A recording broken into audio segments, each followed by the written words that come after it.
네, 안녕하세요. 오늘 성공취업 엑스파일 면접 강의를 맡은 정광식입니다. 여러분들 제 목소리가 좀 어떤가요? 조금 많이 좀 듣기 불편하시죠? 이유는 하나입니다. 9월 달에 열심히 이력서 봐주고 또 인적성 건너와서 지금이 바로 면접 시즌인데요.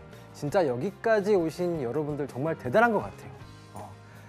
어렴풋이 막 준비하다가 또 어리버리하다가도 합격이 됐어요. 자기소개서도 합격이 됐어. 그러다 보니까 또 면접까지 왔어요.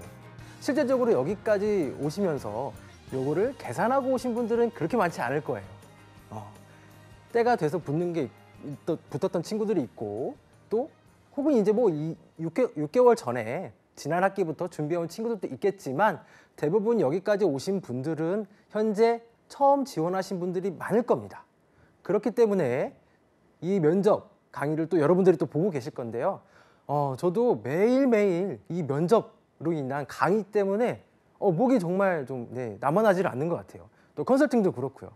목이 소리가 좀 굵어지면서 좀 듣기 좋아지긴 했지만 가끔 이제 삑사리도 탄다라니까요. 좀 여러분들 좀 이양해 부탁드리도록 하겠습니다. 오늘 딱 여러분들께 두 가지를 전달 드릴 거예요. 각 면접에 대해서 어떻게 좀 준비가 하는 게 맞겠고, 두 번째는 가장 힘든 거, 자기소개예요. 1분 자기소개라고 일반적으로 많이 준비하는데 그 중에서도 안 시켰던 회사 말고는 대부분 다 자기소개를 시킵니다. 왜일까요? 네, 여러분들 잘 알고 계시잖아요. 네. 이력서 보고 자기소개서 봐야 되니까 어때요? 네, 1분 자기소개 시키는 거겠죠. 네. 근데 그 1분 자기소개 시키는 그 타이밍을 여러분들은 놓치시면 안 됩니다. 그 놓치지 않는 법, 제가 지금부터 알려드릴 건데요. 한번 좀 더 자세히 보도록 할까요? 자, 오늘은 5가지, 특히 5가지인데요. 여기 뭐 하나, 둘, 셋, 넷, 다섯, 6가지인데 밑에 거 하나 빼고 5가지는 꼭 여러분들이 숙지를 하고 가셨으면 좋겠습니다. 첫째는 5대 질문이에요. 자, 5대 질문이라고 하면 첫 번째, 바로 1분 자기소개입니다. 1분 자기소개고요. 두 번째는 뭘까요? 네, 본인이 이 회사에 왜 지원했느냐. 제가 지금부터 알려드리는 이 항목들은 어떤 회사든지 다 나올 거예요. 정말 대부분이 다 물어볼 수 있는 것만 나오는 5가지 질문입니다. 자, 세 번째는 본인이 가지고 있는 장점, 그냥 일반 장점이 아니고 여러분들이 이 직무에서 하려고 하는, 도전하는 이 직무에서 잘할 수 있는 강점을 물어보는 거겠죠. 네. 그리고 또 한 가지 뭘까요? 네. 마지막 하고 싶은 말이 뭐냐? 물어보겠죠. 근데 대부분 학생들이, 지원자들이 마지막 하고 싶은 말 어떨까요? 긴장되는 상황 속에서 왔으니까 빨리 면접을 끝내버리고 싶어. 아무 말 안 하고 싶어. 빨리 난 그냥 여기 나가고 싶어. 그래서 안 하는 경우가 더 많겠죠. 네. 그리고 마지막 한 가지, 제가 말씀드린 첫 번째 1분 자기소개, 두 번째 지원 동기, 그 다음에 세 번째 회사에 왜 지원 동기죠? 회사에 대해서 아는 대로 얘기해봐라. 그 다음에 강점, 본인의 강점이죠. 마지막으로 네가 마지막으로 하고 싶은 말이 뭐냐? 혹은 질문하고 싶은 게 뭐냐? 요 5가지는 어떤 회사든 상관이 없습니다. 꼭 좀 준비를 해두시는 게 맞을 거예요. 자, 첫 번째 1분 자기소개는 제가 디테일하게 뒷부분에 조금 더 준비를 했고요. 두 번째, 도대체 여러분은 왜 지원했어요? 한번 여쭤보죠. 그 회사에 왜 지원했죠? 좀 더 솔직하게 한번 얘기해 볼게요. 왜 지원하셨어요? 그냥 내가 할 수 있는 전공에서 혹은 내가 하고 싶은 거니까 지원을 했고, 거기 회사가 좀 유명하다니까, 혹은 내가 이 정도는 가면 엄마한테 혼나지 않을 것 같은 그런 회사, 그쵸? 네, 거기 지원했는데 여러 개 뭐 한 15개 떨어지고 한 군데 붙은 거잖아요. 물론 이제 여러분들 많이 붙은 친구들도 있긴 하겠지만 대부분 서류까지 와서, 특히 면접까지 오면 많이 필터가 됩니다. 특히 자기소개서 써오면서 인적성이 어때요? 인적성이 토요일, 일요일 대부분 다 겹쳐요. 그래서 그때부터 선택의 순간들이 벌어지게 되죠. 소위 말하는 뭐 LG, 삼성, SK 쭉쭉 있는데 그러한 대기업에서 어때요? 인적성 나를 붙여놓죠. 네, 붙여놔서 선택을 하게끔 만듭니다. 주요 대기업들이. 어떻게 보면은 조금 밉상이기도 한데 회사 입장에서는 그때부터도 좀 이렇게 갈라놔야 우리 회사 올 친구들이 정해지는 거기 때문에 이건 양쪽의 이해를 조금 구해야 되는 것 같습니다. 자, 어쨌든 여러분들이 그 회사에 지원한 이유에 대해서 물어보는 거. 반대로 생각해 보면 돼요. 자, 여러분들이 사장님이에요. 지금 한번 상상을 해보세요. 지금 여러분들이 주요 대기업의 임원입니다. 임원인데 반대로 면접을 보고 있다고 생각을 해보세요. 면접자들이 앞에 있습니다. 뭘 물어보고 싶으세요? 어떤 걸 물어보고 싶으세요? 첫째가 뭘까요? 당연하죠. 너 왜 여기 지원했냐? 뭐가 필요해서 여기 지원했냐? 또 한 가지 상황을 예로 들어볼까요? 미팅에 나갔어요. 미팅에 나갔습니다. 여러분들 뭐 이제 취업 준비하느라고 정신 없어서 뭐 미팅이고 나발이고 그런 거 없겠지만, 자, 미팅에 나왔습니다. 앞에 계신 이성이 마음에 들었어요. 마음에 들었어. 혹은 여러분들이 앞에 있는 이성이 마음에 들어서 좋다는 얘기를 합니다. 마음에 드네요. 저는 호감이 있습니다. 라고 얘기합니다. 그럼 반대쪽에서 뭐라고 물어볼까요? 네. 속으로 생각하겠죠? 도대체 저 사람이 나를 왜 좋아하는 걸까? 어떤 마음으로 날 좋아하는 걸까? 너무나도 당연한 거겠죠. 그렇죠? 그게 이제 지원 동기가 될 수 있겠는데, 대부분의 지원 동기는 어때요? 내가 그 회사에 갈 수 있는 어떤 특별한 이유를 만든 적이 있으십니까?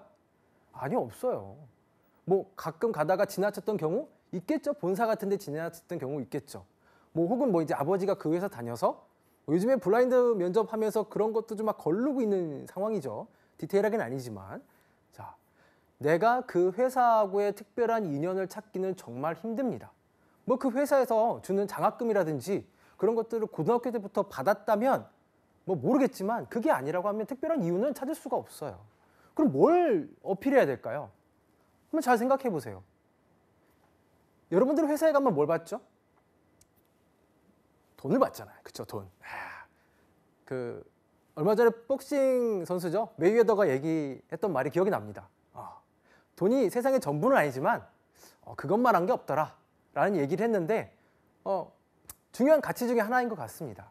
자, 어쨌든 여러분들은 회사에 가는 이유 중에 하나가 여러분들의 꿈을 위해서도긴 하지만 돈을 벌기 위해서도 가게 되죠. 그러면 그쪽에서 회사에 돈을 줘요. 그럼 우리는 뭘 줘야 될까요? 이걸 생각하셔야죠. 여러분들도 회사에 뭘 줘야 됩니다. 여러분들이 가지고 있는 재능, 혹은 대학 4년 동안 배웠던 그 전공에서의 특별한 그 역량을 그 회사에서 발휘해 주셔야 된다는 얘기예요. 결론부터 얘기하면 여러분들은 회사에 뭐를 준다는 얘기를 하셔야 되는 거예요. 지원 동기는. 제가 이 회사에 지원한 이유는 이러이러한 전공을 배워서, 혹은 이러이러한 경험을 통해서 이 회사에서 진행하고 이러이러한 사업에서, 혹은 이러이러한 프로젝트에서 제가 어떤 일을 해드릴 수 있습니다 라는 얘기를 해주셔야 되는 거예요. 그게 지원 동기예요. 다른 거 없어요. 제발 그 회사 관련된 거, 뭐 회사긴 뭐 음용할 수도 있긴 하겠지만, 자동차가 제가 타고 다닌 10년 동안 타고 다닌 자동차입니다. 뭐 전기밥솥이 여기 거예요. 냉장고가 여기 겁니다. 우리 집 가전제품 다 여기 거밖에 없어요. 라는 그런 얘기는 오히려 안 하니만 못하게 되니까요. 이 지원 동기 꼭 좀 여러분들이 가지고 있는 재능을 통해서 얘기할 수 있게끔 해주시고요. 또 한 가지 제가 또 말씀드렸던 거 뭐죠? 네, 강점이요. 본인이 가지고 있는 강점, 직무적인 강점이어야 됩니다. 물론 면접관이 야 너 그 직무 강점 말고 야 네가 정말 그거 말고 잘할 수 있는 게 뭐야? 라고 물어봤을 때는 그때는 좀 해줘야죠. 근데 그게 아니고 본인이 일반적으로 면접관들이 질문하는 거에 있어서 야 네가 가지고 있는 직무적인 강점이 뭐야? 본인이 회사 들어와서 잘할 수 있는 게 뭐야? 말해봐 라고 얘기했을 때는 여러분들이 그동안 대학교에서, 왜 대학교냐면 최근 경험이 제일 좋아요.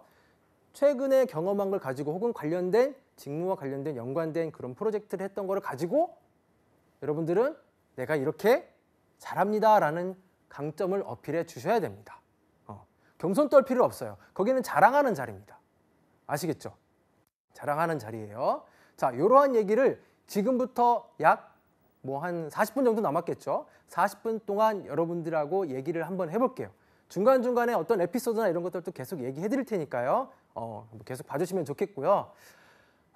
지난주에 이제 상담을 하던 그 이제 컨설팅을 제가 해주던 친구가 면접을 갔다 왔어요.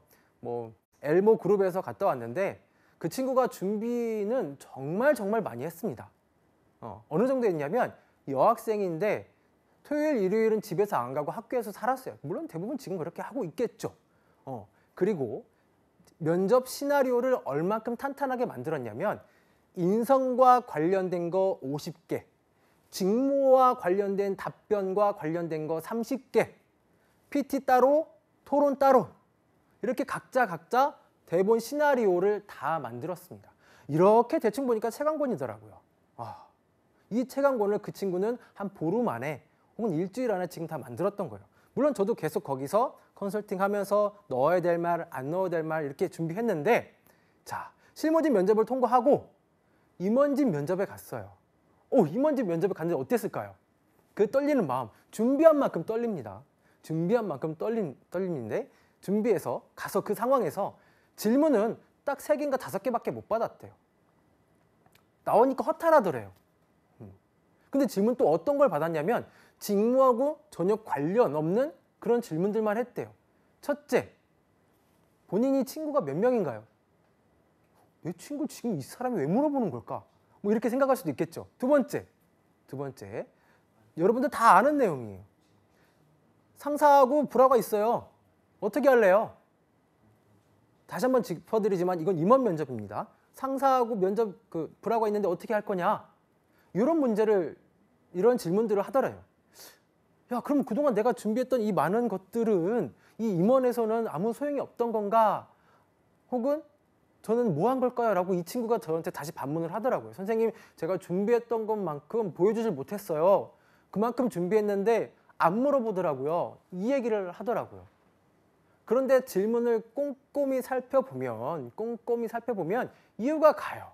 첫째, 실무진 면접을 이 친구는 통과를 했죠. 그렇죠? 더 이상 직무에 대해서 물어볼 필요가 있어요, 없어요? 없는 거예요. 물론 임원님들께서는 본인 마음대로 물어보고 싶은 게 있지만 기본적으로 실력은 이 실무진 면접에서 어느 정도 검증이 되면 임원 면접에서는 가치라든지 그 친구의 인성이라든지 이런 것들을 검증하기 위해서 만들어요. 그러니까 질문을 합니다.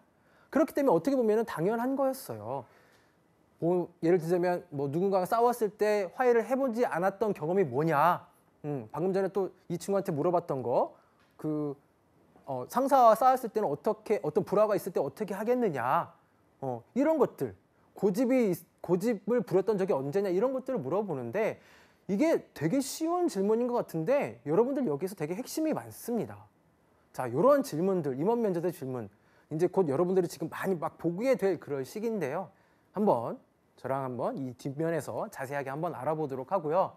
자, 또 한 가지 면접에서 준비해야 될 거 바로 여러분들의 이력서겠죠. 너무 많이 들어서 여러분들이 이제 식상할 거예요. 이력서에서 여러분들이 단점이 될 만한 혹은 공격을 받을 만한 질문들은 이미 다 뽑아져 있었어야 됩니다.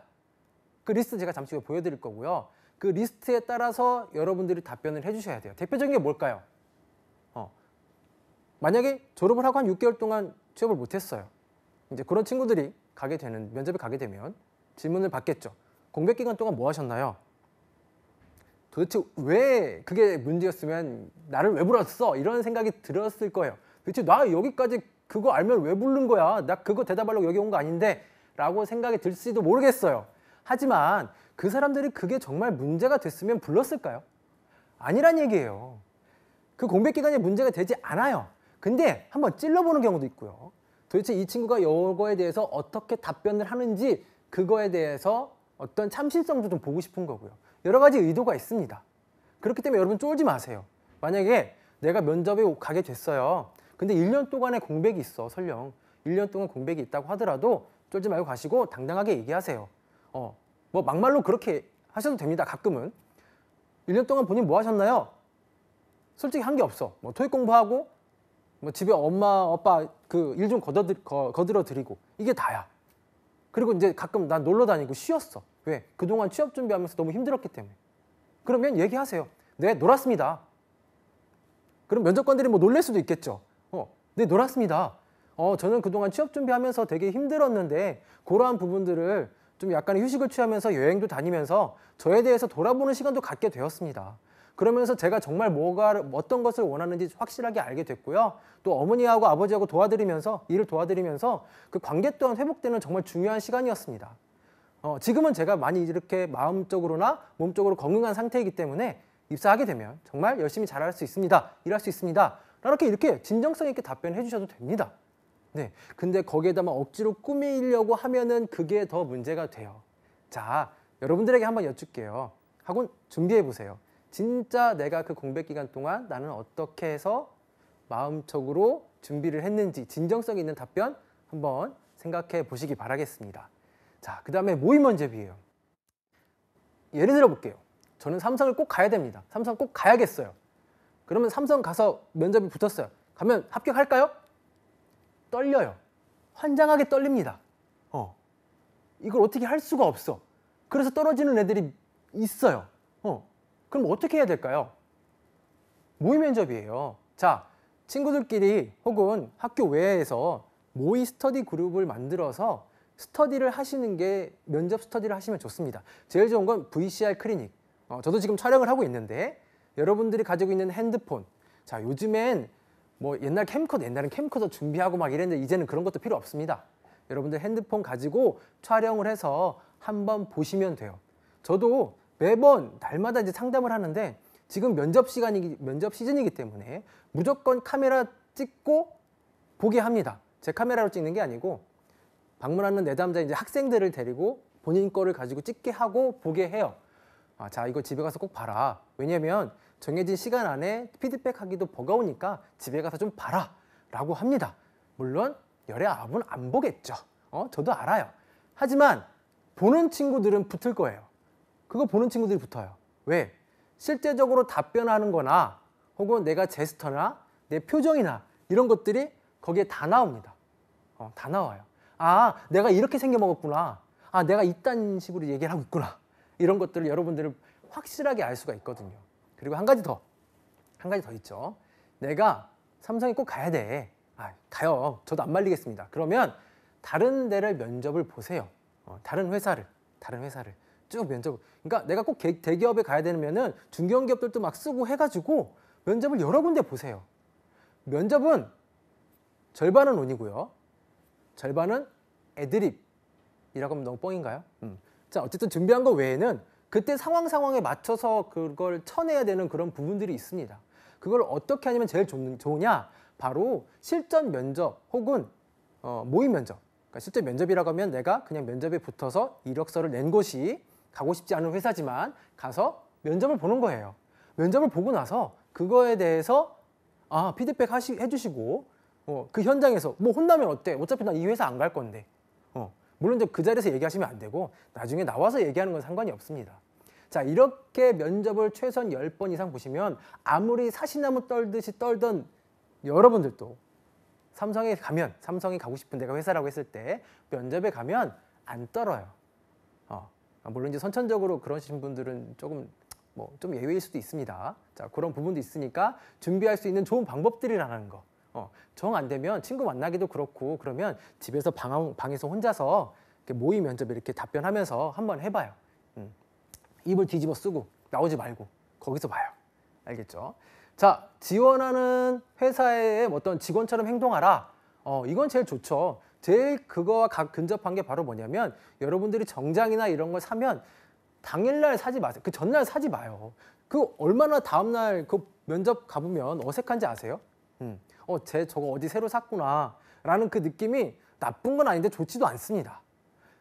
최소한 여러분들이 뭐 일주일 전이든 2주일 전에 사서 여러분들이 좀 핏에 맞게끔 잘 적응하게끔 정장을 좀 입고 다니시는 버릇을 들이셔야 됩니다. 어색하지 않게. 자, 요게 그거와 근접한 질문인데요. 직원처럼 행동하라라는 건 뭐냐면 그 회사에서 말하는 어투나 혹은 뭐 홈페이지에 가서 알아봐야 되는 것들 이런 것들을 보면서 좀 따라해 보시면은 충분히 커버가 될 수 있고요. 또 한 가지. 자, 우리가 크게 면접은 두 가지로 나눌 수 있어요. 이공계 친구들에 대한 면접이고 하나는 인문사회 계열 친구들의 면접이겠죠. 이공계 친구들은 특히 전공과 관련된 이론 지식을 알아야 돼요. 명확하게. 깊이는 아니더라도 기본적인 것들은 물어봤을 때 알아야 합니다. 모스펫이 뭐냐? 뭐 반도체와 관련돼서 물어봤을 때 이런 거 대답해 줄 수 있어야 됩니다. 자, 전공 지식을 왜 우리 공대한테는 주로 많이 물어볼까요? 왜 물어볼까요? 모르시죠? 이건 하나예요. 자, 인문사회계열 친구들, 특히 뭐 영업이든 마케팅 가려고 하는 친구들은 어때요? 걔네들은 편의점 가서 아르바이트 하면 뭐가 돼요? 경험이 돼요. 과자 2개, 3개 막 묶어가지고 팔아. 내가 프로모션 한 거잖아요. 그렇죠? 근데 우리는 어때요? 이공계 친구들은 어때요? 어디서 뭐 할 수 있어요? 뭐 반도체를 막 가져와서 내가 직접 할 거야? 고가의 장비를 막 내가 사서 막 실습할 거야? 안 되죠. 그럼 뭘 물어볼까요? 그래서 전공 지식 여기에요. 물론 안 되는 건 아니지만 대부분의 그런 상황들이 잘 안 되는 걸 알기 때문에 면접 상황에서 이공계열 우리 친구들한테 뭘 물어보냐? 전공과 관련된 지식을 여러분들에게 여쭤봅니다. 알겠죠? 그러니까 여러분들은 기초적인 그 이론들, 지식들은 충분히 알고 계셔야 됩니다. 그리고 마지막으로 여러분들의 개성이에요. 1분 자기소개할 때 제가 말씀드릴 건데 개성이 여러분들이 뚜렷하게 나타낼 수 있는 그 부분 있어야 됩니다. 지금부터 한번 알려드릴게요. 자, 면접 상황입니다. 여러분들이 아직 면접을 못 가봤다 하는 친구들은 이제 이런 상황을 통해서 제가 좀 설명을 드릴 거고요. 이미 어느 정도 실은 이제 면접이 중간 정도 단계에 다다른 친구들도 있을 거예요. 이미 뭐 실무진 면접이 끝나고 PT 면접이 끝나고 그런 친구들도 있긴 하겠지만 모르는 친구들을 위해서 한번 전체적으로 한번 보도록 할게요. 자, 화면을 보시면은 저쪽 화면을 보세요. 그러면 일반적으로 면접에 가게 되면 저쪽 대기장에 갑니다. 대기장에 가면 어떨까요? 나만 있어요? 아니에요. 새벽같이 올라와서 도착을 해서 옆에 누가 있고 상황을 훑어보는 친구들이 많습니다. 그리고 조를 정해지면은 이렇게 얼굴들을 제가 가려놨는데요. 초상권 때문에. 자, 이렇게 조를 나눠지고 불려지는 이름에 따라서 졸졸졸졸 좀비처럼 따라 들어갑니다. 좀비처럼 따라 들어가면 첫 번째 면접 상황이죠. A, B, C조로 나눠가지고 쭉 들어가는데 나는 뭐 임원 면접을, 실무진 면접을 먼저 할 수도 있고 토론 면접을 먼저 할 수도 있고 PT 면접을 먼저 할 수도 있는데 첫 번째는 우리 PT 면접부터 볼게요. 자, PT 면접입니다. PT 면접 가게 되면 준비 시간이 주어지게 되죠. 약 40분 정도의 준비 시간이 주어지는데 물론 회사마다 좀 상이하긴 합니다. 40분 정도 준비하고 약 5분 정도의 발표 시간이 주어집니다. 그런데 중요한 건 뭐냐면 이게 여럿이 들어가는 게 아니에요. 나 혼자 들어갑니다. 나 혼자 들어가서 딱딱딱 앞에 서서 저처럼 딱 서서 요 상황에 요 정막을 깨고 여러분들이 시작하셔야 됩니다. 지원자, 네, 발표 시작하시죠. 그러면 이 조용한 상황에서 여러분들은 안녕하십니까? 어디 지원자 누구누구입니다. 하시면서 발표를 시작하셔야 됩니다. 발표를 이제 시작하셔야 되기 때문에 상당히 떨릴 수 있겠죠. 그러니까 이런 PT 면접 물론 준비하죠. 하루 이틀 전에 혹은 3, 4일 전에 준비를 하는데 저학년들이 혹시 이걸 보고 계시다고 하면 여러분들 이거 미리 준비할 수 있는 방법이 있어요? 뭘까요? 발표 여러분들 무조건 하세요. 수업에서 시키는 발표 무조건 하세요. 힘들어도 하세요. 그러면 여기에 대한 어떤 스킬이나 이런 것들은 따로 준비하지 않으셔도 됩니다. 이게 준비를 안 하고 맨날 피해 다니다가 보니까 PT 면접 보래 그래가지고 막 어떻게 자세는 어떻게 해야 되고 스피치는 어떻게 하래 뭐 이런 것도 교육받으려고 하지 마시고 미리 여러분들이 학과 수업에서 하는 것들을 조금씩 발표를 연습해 두시면은 이런 것들은 따로 준비하지 않으셔도 돼요. 자, 면접에서 특히 PT 면접에서 나오는 질문들이 있습니다. 되게 어려운 질문인데 한번 제가 볼게요.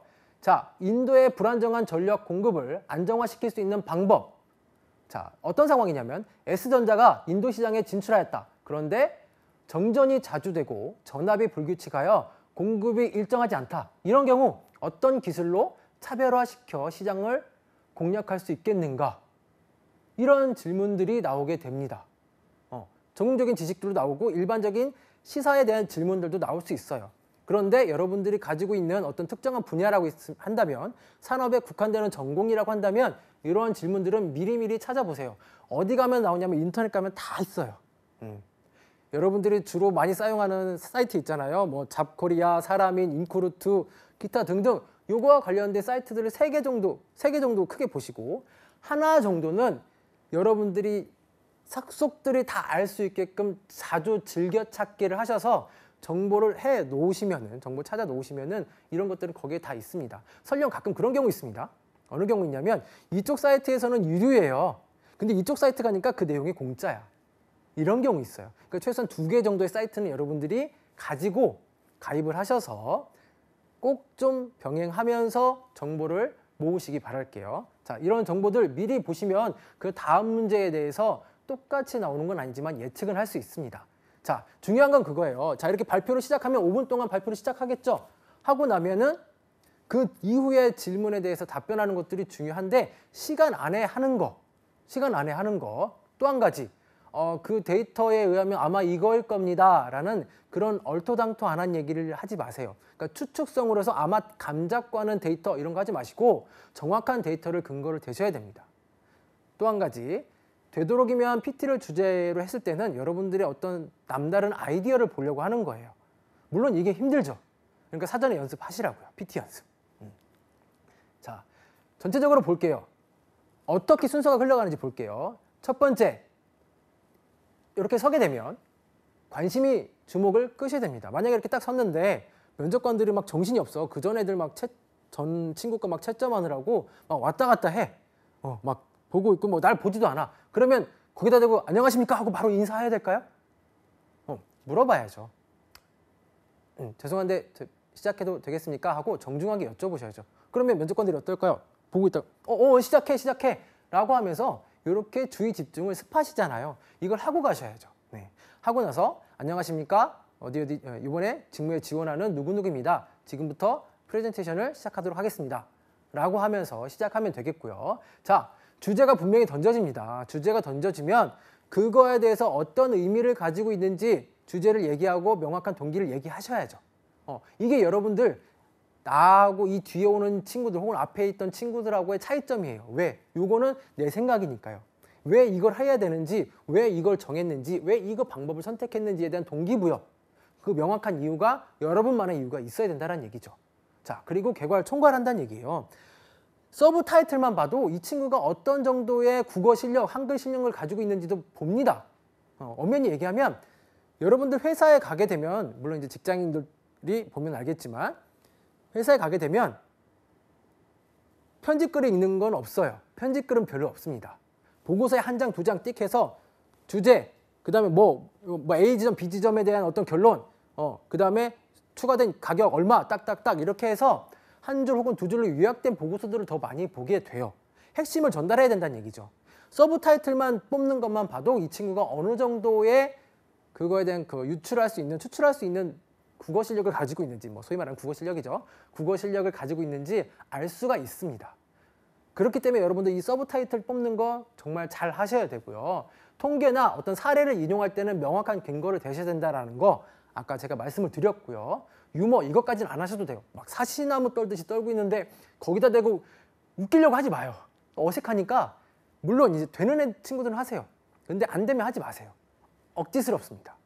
그리고 마지막에 결론적으로 해서 제가 도출한 방법은 A안, B안, C안이 있고요. 그거에 대한 근거는 이거가 있습니다. 고로 A 지점에 대한 혹은 B 지점에 대한 투자가 이루어져야 됩니다. 라는 결론. 그래서 다시 한번 말씀드리면 결론은 B 지점에 대해서 혹은 A 지점에 대해서 이러이러한 투자를 얼마큼 해야 된다라고 판단됩니다. 딱 이렇게 결론을 지어주고 마지막 한마디 더 있어요. 감사합니다. 혹은 이상입니다. 왜 해줘야 될까요? 언제 끝나는지 면접관들은 알 수가 없잖아요. 자, 지금부터 끝내겠습니다 라는 얘기를 감사합니다 혹은 이상입니다 라고 하면 그때부터가 이제부터 시작이에요. 단적인 예로 이 5분 발표 한마디도 못했는데 합격했던 친구가 있어요. 사례가 있습니다. 그러니까 여러분들 도중에 막 실패하고 막 말 버벅거리고 그랬다고 해서 나 떨어졌어 이렇게 생각하지 마시고, 그렇게 생각하지 마시고 끝까지 최선을 다하시고 질의응답 시간에 보완을 하시면 돼요. 질의응답 시간에 지원자 이거는 A에서 대한 B에 대한 이 50% 투자는 아니지 않나요? 이건 아니죠. 이 기술은 이건 아니잖아요. 라는 질문을 받았어요. 그럼 여러분들은 어떻게 하셔야 될까요? 아니에요. 제가 말씀드린 것처럼 이게 맞죠? 라고 얘기해야 될까요? 일단 인정하세요. 네, 면접관님 그 말이 그 말도 맞는 것 같습니다. 요 지점에 대해서 이렇게 하니까 네, 충분히 이해가 되는 것 같습니다. 자, 그러나 이러한 방법들도 충분히 되는 것 같습니다. 라는 식으로 해서 부드럽게 태극권 하듯이 부드럽게 받아치셔야 되는 겁니다. 거기다 대고 정면 반박할 필요는 없어요. 실제적으로 면접관들이 이거는 이거지 않느냐라는 식으로 질문을 하는 거는 알고 덤비는 거예요. 그 주제에 대해서 물론 이제 처음부터 그 전날부터 알고 들어온 건 아니지만 이미 그러한 분야에 대해서 직무적으로 현직에 계시는 분들이기 때문에 대략 어떻게 된다라는 것들은 알고 있어요. 그러니까 여러분들 거기다 들이대지 마시고 첫 번째 인정하세요. 인정하시고 그 다음에 부드럽게 받아치시는 방법도 있습니다. 자, 요 질의응답 시간이 제일 중요합니다. 요 시간이 제일 중요하다라는 거. 자, 여기에서 평가적인 것들은 여러 가지가 있겠죠. 바로 이 PT에서 바로 이제 바른 자세가 중요합니다. 물론 제가 이제 카메라 때문에 왔다 갔다 좀 몸을 움직이는 경우도 있긴 하겠지만 여러분들도 자, 이러한 저와 같이 오른손잡이라고 했으면 PT가 이쪽에 있으면은 요 정도에 서셔서 제목 타이틀 이런 식으로 손을 올리시면서 얘기를 하시면 돼요. 그리고 스피치는 어느 정도 하면 될까요? 막 이렇게 하면 될까요? 그냥 아니야, 이렇게는 안 되고 이렇게는 하지 마시고 자, 내가 몸이 요 정도 안에 있잖아요. 내 몸 안에서 첫째 혹은 둘째, 셋째 혹은 제가 그렇습니다. 요 정도의 제스처 정도는 상당히 설득력 있게 전달이 됩니다. 이렇게까지 하세요. 이렇게 하지 마세요. 이거 춤추는 거 아니니까. 요 내 몸 안에서 스피치를 해주시면 좋다라는 거. 또 한 가지. 자, 발음이 좀 어눌해요. 혹은 내가 연습을 막 안에서 막 떨리면 막 말이 빨라져. 그럴 경우는 어떻게 해야 돼요? 물론 천천히 연습해야 되는 것도 좋긴 하겠지만 발음이 명확하게 전달하기 주기 위해서 아나운서들이 많이 하는 거 있잖아요. 자, 볼펜을 입에 물죠. 그 이유가 뭐예요? 안에 있는 공명음을 만들려고 하는 거예요. 공명음. 그러면 여러분들이 학교 다니면서 친구들한테 약간 미친 것처럼 보일 수도 있긴 하겠지만 사탕을 하나 물었다, 이 혓바닥 안에 놨다라고 생각을 하시고 얘기할 때 처음엔 어색하지만 그 연습을 좀 하세요. 그러면 입 안에 공명음이 생기면 훨씬 더 듣기 좋은 목소리가 나오고 발음도 입이 좀 크게 벌어지면서 발음도 명확합니다. 물론 이제 지금 스피치 시간이 아니기 때문에 이 정도까지만 하고 다음에 기회가 되면 다시 말씀드릴게요. 자, 표정이 중요합니다. 앞에 제가 왔는데 제가 지금 인상을 막 쓰고 있어요. 그럼 여러분들 저 이 녹화 방송 보고 싶으세요? 보고 싶죠. 안 보고 싶죠. 물론 이렇게 생긴 건 좀 이렇다 하더라도 어때요? 좀 활짝 웃고 자신 있게 얘기하는 게 더 훨씬 좋겠죠. 면접관들이 대부분들이 하는 말들이 그게 있었어요. 뭐냐면 제발 뭐 떠는 거 알고 힘든 거 알겠는데 좀 웃어줬으면 좋겠다. 다른 건 제발 그만두고 웃어줬으면 좋겠다. 라는 얘기들을 많이 하게 됩니다. 많이 듣게 됐어요. 많이 들어요. 그러니까 여러분들 억지로라도 웃으시면 되는데 당장 내일 면접 가요. 근데 웃는 연습하면 지금 돼야 안 돼요? 잘 안 되죠. 그러니까 며칠 전부터 적어도 다음 주에 면접이라면 양치하면서 미친 척하면서 거울 보면서 웃는 연습 하세요. 당일날 가서 웃다가는 경련이 일어납니다. 아시겠죠? 자, 이런 거. 아이 컨택 정말 중요합니다. 여러분들이 제가 보이진 않지만 저는 여러분들이 저를 보고 있다라고 생각을 하고 카메라를 보고 있어요. 아이 컨택을 하게 되면 상대적으로 시선을 피할 수가 없게 되죠. 그리고 진정으로 얘기할 수 있는 거짓말하지 않는다라는 그런 것들도 나타낼 수 있게 됩니다. 그러니까 꼭 아이 컨택, 그리고 말의 속도 빨라진다 싶으면 의도적으로 좀 천천히 해주시는 거. 그리고 중요한 부분에서는 좀 더 세게 얘기하거나 혹은 약하게 천천히 얘기해 주시는 게 좋겠죠. 이건 연습해 주셔야 되는 거예요. 자, 리듬을 타는 거겠죠. 자, 보고서 타이틀 뽑는 거는 제가 아까 말씀드렸고요. 색을 PT도 여러 가지 종류가 있잖아요. 실제 프레젠테이션을 만들어서 컴퓨터를 통해서 만드는 방법이 있고 전지를 주는 방법들도 있고 혹은 아무것도 안 주는 방법들도 있습니다. 자, 어쨌든 색깔을 넣을 때는 여기저기 다 넣는 게 아니고 중요한 포인트에만 빨간색 혹은 파란색으로 찍어서 혹은 그 부분만 해주시면 되겠습니다. 다 칠하는 게 아닙니다. 이쁘게 보이려고 하지 마세요. 도표를 그래도 마찬가지예요. 그림 자랑하러 가는 게 아니기 때문에 도표는 좀 못 그리더라도 필요한 부분에만 색칠을 좀 해주시라는 거. 자, 이 정도까지 하고 넘어가고요. 자, 두 번째 바로 창의성 면접입니다. 되게 힘들어요. 도대체 이 창의성 면접 갑자기 몇 년 전부터 막 이렇게 오고 있는데 왜 이 창의성 면접을 보는 걸까요? 이건 간단하죠. 먹고 살게 회사들 너무 힘들어지는 거예요. 새로운 아이디어 없으면 탁탁 튀는 아이디어 없으면 뭔가 할 수 있는 게 없다는 얘기죠. 그걸 신입사원부터 보겠다는 얘기인데 창의성 면접을 간단하게 정리하면 PT하고 토론을 합쳐놓은 거예요. PT하고 토론을 합쳐놓은 거고, 또 한 가지 포인트가 뭐냐면 물론 아이디어 중요합니다. 아이디어 중요하고 문제 해결 능력, 이거 보려고 하는 거예요. 그런데 잘 생각해봐요. 대부분의 똑같은 주제에 대부분의 대학생들이면 고만고만한 아이디어가 나올 수밖에 없어요. 물론 나는 아닐 수도 있어요. 여러분들은 아닐 수도 있긴 하겠지만 비슷한 아이디어가 나오게 됩니다. 결국엔 그럼 뭐냐면 논리 싸움인 거예요. 논리 싸움. 논리에서도 내가 왜 이거를 선택을 했는지, 왜 이런 방식을 썼는지 구조화하는 게 여러분들이 첫 번째 해야 될 겁니다. 구조화. 단적인 예로 들어볼까요? 자, 여러분들 집에 가셔야 됩니다. 지금 집에 가셔야 되는데 어떻게 가시겠어요? 질문 드린 거예요. 창의성 면접입니다. 환장하겠죠. 뭐 어떻게 하라는 얘기예요. 그죠? 자, 구조화라는 거는 잘 보세요. 네, 지금부터 제가 집에 가는 방법을 말씀드리겠습니다. 집에 가는 방법에는 버스를 타고 가는 방법, 택시를 타고 가는 방법, 그 다음에 뭐 지하철을 타고 가는 방법 등이 있습니다. 그 중에서도 저는 버스를 타고 가겠습니다 라는 형식으로 딱딱딱 순서를 혹은 내용 안에서 더 이상 가지가 뻗어나가지 않게끔 구조화 해주시면 돼요. 틀 안에 가두시라는 거예요. 이게 틀을 안 가두게 되면 논리의 생각으로 인해서 여러 가지 질문이 사방으로 나오기 때문에 틀을 작게 가두시라는 얘기예요. 계속 이어서 얘기하면 저는 이 세 가지 방법 중에 버스를 타고 가겠습니다 라고 얘기하시는 거예요. 버스가 경제적으로 1,400원이면 되기 때문에 혹은 바로 집 앞이기 때문에 바로 내릴 수 있기 때문에 저는 버스를 선택하겠습니다 라는 형식으로 해서 그에 대한 논리성적으로 우선 접근을 하세요. 첫 번째 논리성입니다. 갑자기 느닷없이 어떤 아이디어가 툭 떠오르지 않습니다.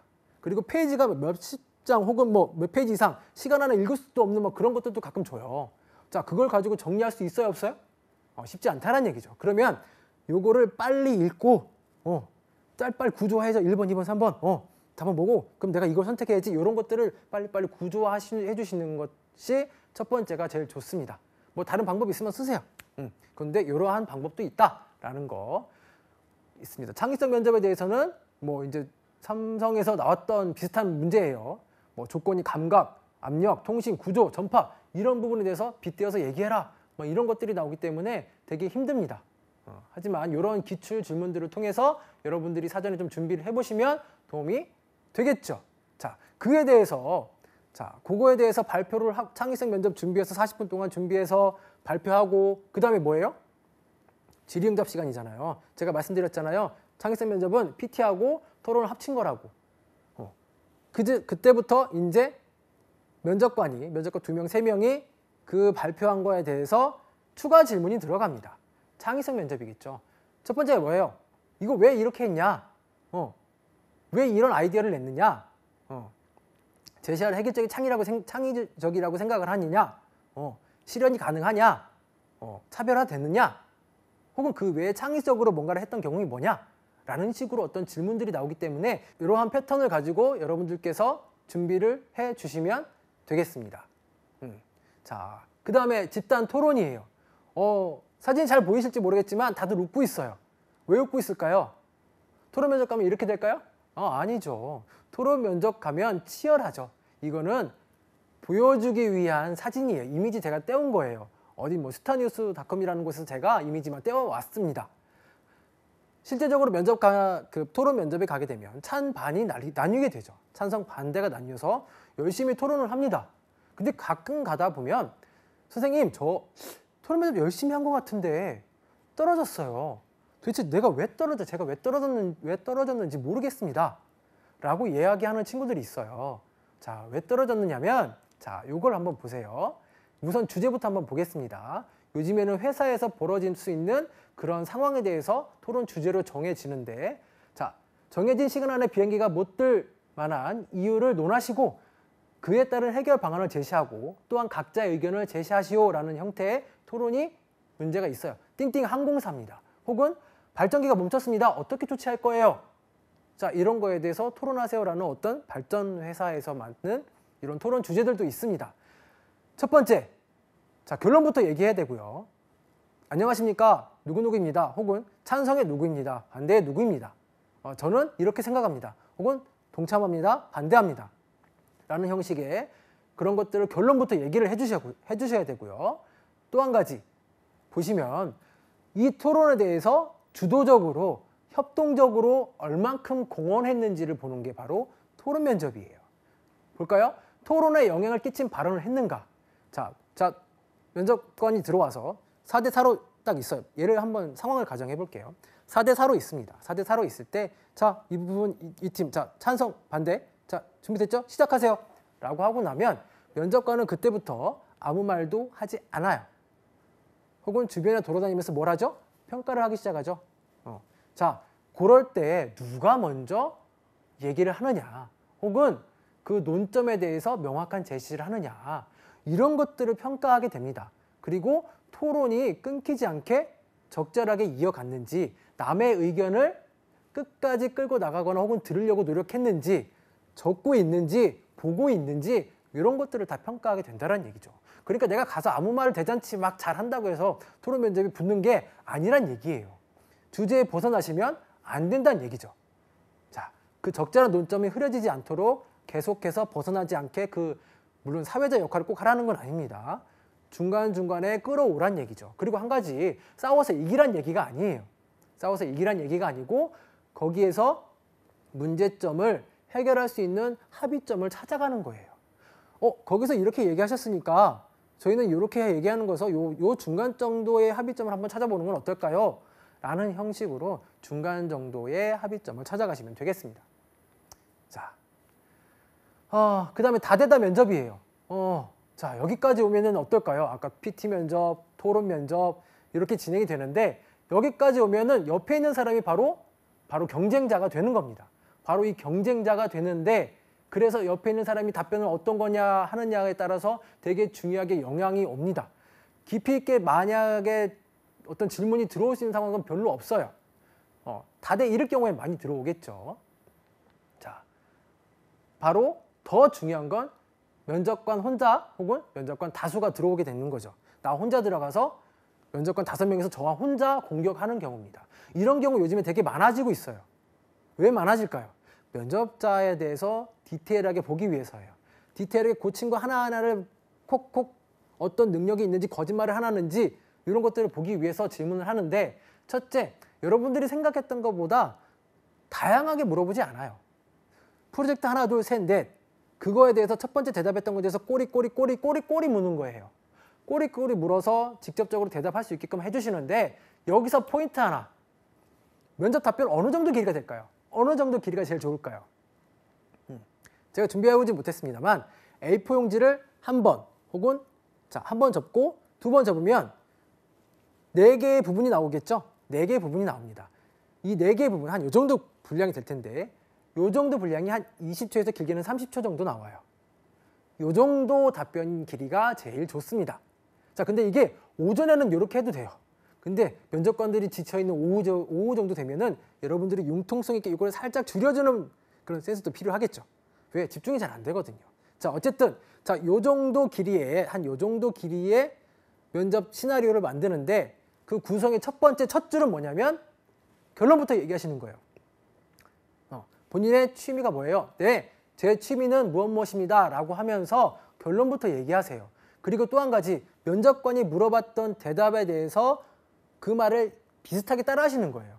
그러면서 어떤 효과가 있냐면, 자, 면접관이 질문을 합니다. 본인이 그동안 살아오면서 가장 힘들었던 경험이 뭐예요? 라고 물어봐요. 네, 제가 그동안 살아오면서 힘들었던 경험은 하면서 저한테, 제 자신한테 시간을 주는 거예요. 그럼 제 뇌에서는 그거를 정리하는 1초, 2초 동안 많은 것들이 정리가 돼요. 하면서 답변을 해주시면 면접관도 제가 내 얘기를 듣고 있구나 라는 그런 느낌을 받을 수가 있습니다. 기억하세요. 결론부터 얘기하는데 면접관의 얘기를 살짝 따라하는 식으로 해주시면 돼요. 근데 무조건 다 따라하는 얘기는 아닙니다. 센스 있게 좀 하세요. 아시겠죠?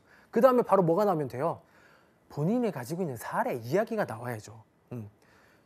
취미가 뭔가요? 라고 하면은, 예를 들면 취미가 뭔가요? 라고 얘기했는데, 취미는 뭐고요? 취미에 대한 정의를 내리시면 안 돼요. 취미는 사람이 꼭 필요한 겁니다. 이런 식으로 정의를 내리지 마시고, 본인이 어떤 취미를 가지고 있는지, 그에 대해서 어떻게 경험했던 건지 얘기를 해주시는 게 면접관들이 듣고 싶은 얘기예요. 이게 잘 안 돼. 그럼 얘기하세요. 네, 제 취미는 배드민턴입니다. 왜냐하면 그 이유는 잘 헷갈릴 것 같으면 이걸 무조건 넣어요. 왜냐하면 그 이유는 그러면 바로 내 얘기로 넘어갈 수 있는 그런 어떤 말의 구조가 되니까 여러분들이 사전에 이런 것들을 연습을 좀 하시면 되겠죠. 왜냐하면 제가 배드민턴을 배워서 어떠했을 때 이렇게 스트레스도 풀고 이렇게 해서 좋았습니다. 라는 형식으로 해서 여러분들의 직접적인 사례가 나와주시면 좋겠죠. 그러면 거기에 대해서 면접관들이 저희 다대 1에서는 추가적으로 질문을 합니다. 배드민턴 했어? 배드민턴 라켓 얼마예요? 가지고 있는 게 얼마짜리죠? 그거에 대해서 어떻게 설명해 주실 수 있겠어요? 배드민턴 친다고 했으니까 설명해서 답변은 할 수 있어야겠죠. 네. 자, 그렇게 꼬리를 물고 들어가기 때문에 상대적으로 한 15분에서 20분 정도 보는 이 다대 1, 혹은 길게는 30분이죠. 보는 이 다대 1 면접에서는 큰 주제를 던졌을 때 그거에 대해서 꼬리를 묻니다. 그러니까 여러분들 이거 주제 아무거나 던지시면 안 돼요. 여러분들이 직무적으로나 내가 자랑할 수 있거나 혹은 먼저 얘기할 수 있는 가장 훌륭한 거, 잘한 거 요걸 먼저 던지셔야지. 그리고 거짓말하지 마시고 요거를 가지고 꼬리를 무는 답변들을 그 사람들이 가졌을 때 더 장점들이 나오게 된다는 얘기죠. 자, 또 한 가지 면접관들이 한 4명이에요. 3명이에요. 다 어떻게 보고 있어요? 저를 이렇게 보고 있습니다. 왜요? 면접관들이에요. 나이 지긋하신 분들입니다. 근데 그 면접관님들을 3분이면 3분, 4분이면 4분 골고루 시선을 맞춰주시는 게 좋아요. 첫 번째 면접관이 저한테 질문을 했어요. 그럼 그분을 보면서 얘기를 하시는 거예요. 네, 제가 말씀드리겠습니다. 그 이유는 뭐고요? 제가 언제 그랬고요? 그래서 마지막에 정리될 때쯤에서 나한테 질문했던 그분한테 다시 그래서 결과는 이렇습니다. 라고 얘기를 해주시면 제일 이분들이 면접관들이 안 삐지게 되겠죠? 제일 좋은 답변이 될 수 있습니다. 그 내용은 이제 물론 여러분들이 피드백을 받으셔야 되겠죠. 피드백은 어디서 받아야 돼요?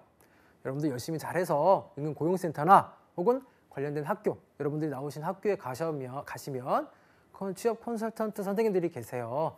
한 번, 두 번, 세 번 피드백 받으시면은 여러분들이 밤새 고민한 것보다 훨씬 깔끔하고 정리되는 글이 될 테니까 꼭 좀 부탁드릴게요. 자, 그 외에 요즘에 뭐 블라인드 면접이라든지 이런 경우들이 많습니다. 뭐 스펙을 초월해서 뭐 블라인드 이렇게 얘기하는데 실제적으로 경험이 많아야 되는 블라인드 면접이기 때문에 특히 공공기관을 준비하시는 분들이라면 인턴 경험 꼭 좀 해주시고요. 직무 관련 경험 없으면 이제는 대답하기 힘듭니다. 이런 부분들은 좀 여러 가지 있으니까 좀 시간 관계상 살짝 넘어가도록 할 거고요. 자, 그 외에 이상한 면접들도 있어요. 막 요리 면접도 보고 체육 면접도 보고 뭐 등산 면접도 봅니다. 등산 갔다 와서 밤새 술 먹이고 이 친구 막 본성을 보려고 하는 경우들도 있어요. 자, 또 체육 관련된 막 면접을 봅니다. 자, 근데 뭐 제시어가 그렇게 던져져요. 자, 지금부터 동점인데 가위바위보로 할 거예요. 가위바위보를 해서 동점이기 때문에 어쩔 수 없이 한 팀은 합격하는 걸로 하고 한 팀은 예를 들자면 극단적으로 얘기할게요. 한 팀은 탈락하는 거로 하겠습니다. 가위바위보로 정할게요. 이렇게 얘기합니다. 가위바위보를 했어요. 가위바위보를 했는데 A팀이 이겼어. 난리 났어. 이겼잖아. 난 합격인 거잖아. 근데 그 반대편에 있는 사람은 나로 인해서 우리 팀이 탈락이 됐어. 얼마나 쓰라립니까? 그리고 죄책감이 많이 들 거 아니에요. 우리 팀한테. 근데 그 순간이 바로 평가에 들어가는 거예요. 이겼어요. 이겼어. 막 뒤 돌아보고 막 우리끼리 막 이래요. 앞에 있는 진 사람을 위로하지 않고. 그러면 그때부터는 평가가 뒤로 바뀌는 거예요. 바뀐 순서가. 졌는데 시무룩해하지 않고 고생했어. 너네 정말 축하한다. 이런 식으로 얘기하는, 자, 여기서 인성이 바로 나오는 거예요. 자, 여러분들 그거 좀 알아두셔야 되겠고요. 자, 여러분들이 가지고 있는 일반적인 면접이라든지 이런 자세들은 조금 넘어갈게요. 제일 중요한 거. 바로 이 1분 자기소개. 핵심 딱 3분 안에, 4분 안에 말씀드리겠습니다. 첫 번째, 여러분들을 대표할 수 있는 브랜드를 만드세요. 브랜드를 어떻게 만드느냐? 자, 여기 보시면 뭐 거침없이 가자. 허르둘 고고 뭐 이렇게 얘기가 나오는데 뭐 전차 같은 남자, 탱크 같은 남자, 뭐 탱크 같은 지원자 이렇게 해서 나를 대표할 수 있는 하나의 단어를 만드시는 거예요. 그게 뭐냐면 바로 이름 앞에 형용사를 집어넣는 거죠. 안녕하십니까? 어떠어떠한 직무에 지원하는 센스쟁이 누구누구입니다. 좀 뭐 오글거리긴 하지만 이렇게 하시고 왜 내가 센스쟁이인지 그에 대해서 설명을 해주셔야 되는 거예요. 왜 센스쟁이고 그와 관련된 사례, 명확한 사례가 직무적으로 경험이 있으면 그거를 첨부를 하셔야죠. 그리고 그게 이 직무에 어떻게 강점적으로 발휘할 수 있는지 얘기를 해주셔야 돼요. 왜 얘기를 하느냐? 두 가지만 기억하세요. 면접에 가서 나는 이 면접에 합격해야 돼. 그러면 면접관 고개를 들어야 되고요. 그러려면 명확하게 이런 거 하셔야 되고, 아니야, 난 창피하니까 평타만 칠 거야. 시키면 그냥 대충 할 거야. 그냥 넘어갈 거야 라고 했을 때는 이런 거 안 하셔도 돼요. 캐치프라이즈까지는 안 하셔도 돼요. 대표까지는 안 하셔도 되는데, 어쨌든 난 이거라도 합격해야겠어 라고 생각을 하시면 여러분들을 대표할 수 있는 그 내용을 가지고 계셔야 됩니다. 나를 대표할 수 있는 형용사 필요한데요. 자, 한번 예를 들어볼까요? 안녕하십니까, 탱크 같은 남자 김철수입니다. 탱크 같은 남자가 바로 여러분들이 만들 수 있는 캐치프라이즈예요. 자, 그러면 캐치프라이즈하고 나하고 어떻게 연관성이 있는지 얘기를 해주셔야죠. 자, 무슨 일이든 끝까지 밀고 나가는 성격으로 주변에서 말하는 저는 탱크 같다는 말을 듣습니다.